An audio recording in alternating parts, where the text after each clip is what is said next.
एक बार की बात है। कासगंज नामक गांव में सेठ करोड़ीमल नाम का एक सेठ रहा करता था। सेठ करोड़ीमल बहुत ही लालची था।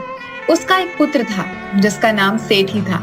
सेठी स्वभाव में बहुत चालाक और बेईमान किस्म का बच्चा था। दूसरी तरफ उसी गांव में राजू नाम का लड़का था जो कि सेठी की कक्षा में पढ़ता था, लेकिन वो सेठी के बिल्कुल विपरीत था। एक दिन स्कूल में, ओए राजू, तुमने हॉलिडे का सारा टास्क बना लिया क्या? अब हाँ, वो तो मैंने 2 सप्ताह में ही सारा होमवर्क कंप्लीट कर लिया था। तुमने कंप्लीट नहीं किया है क्या? और नहीं यार, और बुआ के घर चला गया था यार। 3 दिन बाद कमलेश सर की क्लास है। अगर होमवर्क कंप्लीट नहीं रहा तो सर मुझे पनिशमेंट देंगे। मुझे बचा लो प्लीज। लेकिन बुआ के यहाँ तो तुम 1 सप्ताह के लिए ही गए थे, बाकी के 1 महीना तुम्हारे पास टाइम था, उसमें क्यों नहीं होमवर्क किया? अरे छोड़ना यार, तू अपनी नोटबुक दे दे, कॉपी करके तीसरे दिन तुम्हें लौटा दूंगा। दोस्त के लिए तू इतना भी नहीं कर सकता क्या? ठीक है दोस्त, लेकिन तू मेरी नोटबुक टाइम पर लौटा देना प्लीज। ये भी कोई कहने की बात है भाई। तीसरे दिन कमलेश सर का क्लास रहता है। क्लास में सेठी हाथ की उंगली में पट्टी बांधकर आता है। हाँ तो बच्चों, काफी लंबी छुट्टी के बाद हम लोग मिले हैं। आप सभी ने होमवर्क कंप्लीट कर ही लिया होगा। सभी अपनी होमवर्क की नोटबुक लाकर मेरे टेबल पर रख दो। सेठी, मेरी कॉपी तो मुझे होमवर्क की कॉपी सर के टेबल पर रखनी है। मैंने तो तुम्हारी कॉपी सर के टेबल पर रख दी है। अब भाई का इतना भी काम नहीं कर सकता क्या? अरे राजू, तुमने होमवर्क की कॉपी नहीं जमा की? सर टेबल पर ही रखी हुई है। यहाँ पर तो नहीं है। आज तो सेठी की भी कॉपी मेरे पास है। लेकिन वो तो मेरी कॉपी है। क्यों सेठी? अब मैं क्या ही कह सकता हूँ तुम्हारी कॉपी के बारे में। जब मैं टास्क बना रहा था तो मैंने तुमसे कहा था कि टास्क बना लो, लेकिन तुम बराबर यही कहते थे कि अभी बहुत दिन है। क्यों झूठ बोल रहे हो सर? उस कॉपी में देखिए, मेरी हैंडराइटिंग है। राजू सही कह रहा है सर, मेरी कॉपी में राजू की ही हैंडराइटिंग है। मेरी तो उंगली कट गई थी, तो राजू से रिक्वेस्ट की थी कि मैं बता रहा हूँ, तू बस लिख दे। कमलेश सर राजू को होमवर्क ना करने के बदले सारा दिन क्लास में खड़े रहने की सजा दे देते हैं। सेठी, तुमने ऐसा क्यों किया? थोड़े से झूठ से अगर तुम्हारी जान बच रही है तो झूठ बोलने में कोई हर्ज नहीं है। सेठी लोगों को परेशान करता रहता था। इसी तरह 10 साल बीत जाने के बाद सेठी शहर में एक बहुत बड़ा रेस्टोरेंट बनाता है, और वहीं अच्छे नंबर और अच्छी डिग्री होने के बावजूद राजू गरीब बेरोजगारी का जीवन जी रहा था। सरिता, आज मुन्नी सुबह से क्यों रो रही है? आज घर में कुछ नहीं है, मुन्नी दूध के लिए रो रही है। ठीक है, कुछ देखता हूँ। राजू सभी जानने वालों से पैसा मांगता है, लेकिन कोई भी नहीं देता। थक हार कर वह सरिता का मंगलसूत्र गिरवी रखकर खाने के लिए कुछ सामान लेकर आता है, और बचे कुचे पैसों से अंत में वह एक चाय की दुकान खोल लेता है। एक दिन सेठी उसकी दुकान के सामने से गुजरता है।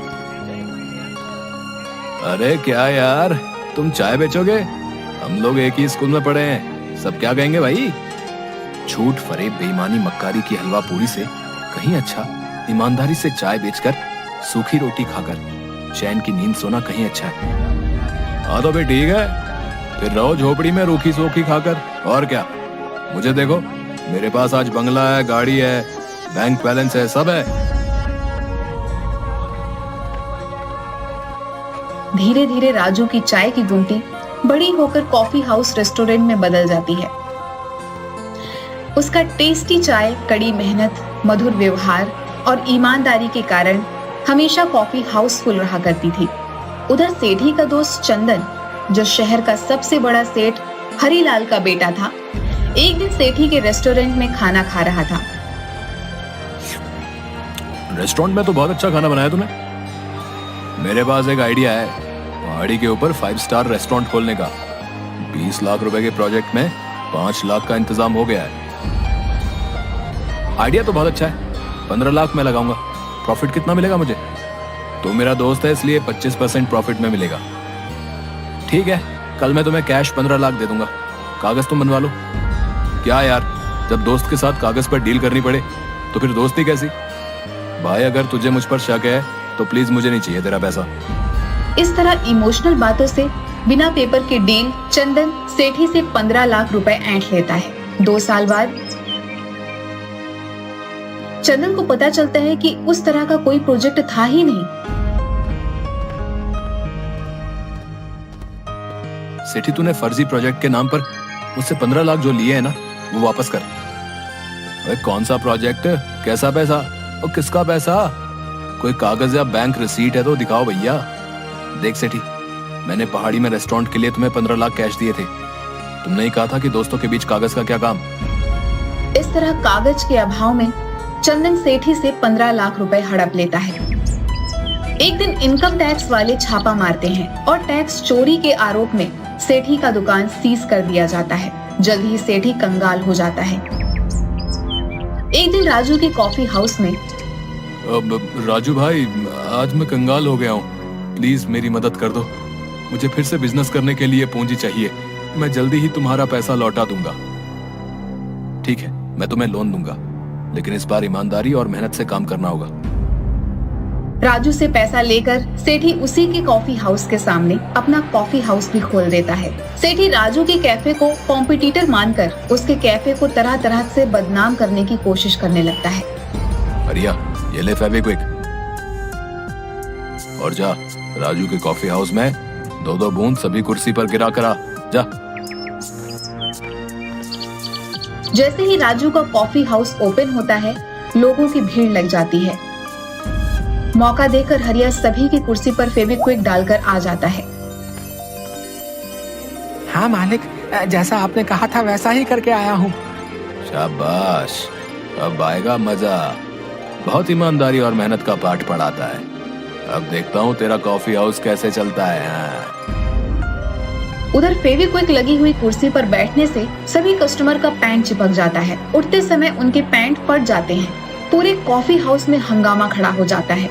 राजू को कुछ भी समझ नहीं आता कि यह सब कैसे हुआ, लेकिन तुरंत ही वह अपने बुद्धि विवेक से काम लेता हुआ अनाउंस करता है कि प्लीज शांति बनाए रखें। पता नहीं ये किसकी हरकत है, लेकिन राजू कॉफी हाउस आप सभी कस्टमर्स को माफी के तौर पर एक नई जीन्स आधे घंटे के अंदर आपको प्रोवाइड करवा रही है।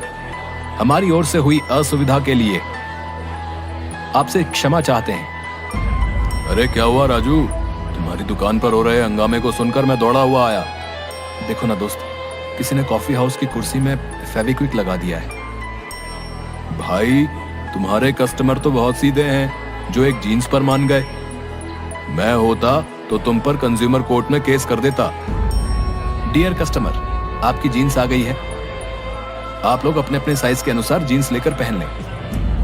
एक बार फिर सेठी की चाल फेल हो जाती है, लेकिन सेठी अपनी हरकतों से बाज नहीं आता। एक दिन सेठी अपने दोस्त जीवा की मदद से एक प्लान बनाता है। भाई जीवा, मैं चाहता हूँ कि मेरे सामने वाला कॉफी हाउस किसी तरह मेरा हो जाए, लेकिन हर बार मेरी तरकीब राजू फेल कर देता है। कोई बात नहीं गुरु, इस बार जीवा का प्लान है जो कभी फेल नहीं हो सकता। ऐसा क्या सोचा है तुमने कि वो प्लान फेल नहीं हो सकता?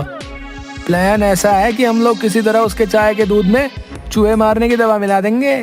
फिर एक बार अगर कॉफी हाउस बदनाम हो गया तो फिर हमारी दुकान चल पड़ेगी। देख भाई, ये काम हरिया ही कर सकता है। पिछली बार इसी ने फेविक्विक चिपकाई थी। ना मालिक, ये काम हमसे नहीं होगा। चूहे मारने वाला जहर से अगर आदमी को कुछ हो गया तो पाप मेरे ऊपर ही आएगा। अरे हरिया, इसी इमोशन के कारण तुम लोग गरीब के गरीब ही रह जाते हो। कोई बात नहीं, ये काम हम दोनों करेंगे, वो भी आज ही रात। दोनों रात 12 बजे के अंधेरे में चूहे मारने की दवा को लेकर कॉफी हाउस में पीछे वाले रास्ते से घुसते हैं। अबे जीवा, ठीक से चल, मुझसे बार बार क्यों टकरा रहा है? ऐसी अंधेरे में कुछ दिखाई नहीं दे रहा। मैं तो ठीक से ही चल रहा हूँ, लेकिन ससुर ये जमीन ही ऊपर नीचे, अंधेरे में पता ही नहीं चल रहा है। तभी जीवा के पैर के नीचे एक छुछुंदर आ जाता है और अनबैलेंस होकर सेठी के ऊपर गिर जाता है। सारे चूहे मारने वाली दवा सेठी और जीवा के चेहरे पर गिर जाती है। थू थू थू। अबे जीवा, तुम्हें कितनी बार कहा कि ठीक से चल, आखिर तूने मुझे गिरा ही दिया। अब ये पाउडर क्या है रे? थू, थू, थू। ये चूहे मारने वाली दवा मेरे चेहरे पर गिर गई। चलो भागो यहाँ से, भागो यहाँ से। थू थू थू थू। भाई, मुझे कुछ दिखाई नहीं दे रहा है। मेरी आंखों में शायद ये दवा चली गई है। साला छछुंदर सारा खेल बिगाड़ गया। मार डाला रे।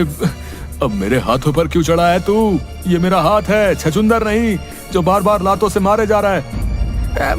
मुझे क्या पता यार, मुझे तो कुछ दिखाई नहीं दे रहा है कि ससुरा छछुंदर कहाँ है और तेरा हाथ कहाँ है। दोनों किसी तरह गिरते पड़ते वापस दुकान में आ जाते हैं, जहाँ पर आते ही सेठी उल्टी करने लगता है। इधर जीवा की आंख लाल हो जाती है। 2-3 दिन के बाद जीवा, आज हमें सावधानी पूर्वक रात में काम करना होगा। हाँ यार दोस्त, आज रात ही हम दोनों सारा काम कर लेंगे।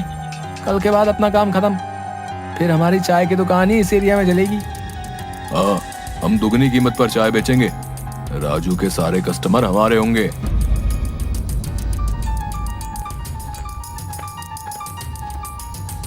दोनों रात को फिर से राजू की दुकान पर जाते हैं और दूध में चूहे मारने वाली दवा मिलाकर वापस आ जाते हैं। कालू, जल्दी से सारा टेबल कुर्सी साफ कर दे। देखना कि कहीं कोई चिपकने वाला पदार्थ, फेविक्विक या च्युइंगम कुर्सी या टेबल पर ना लगाओ।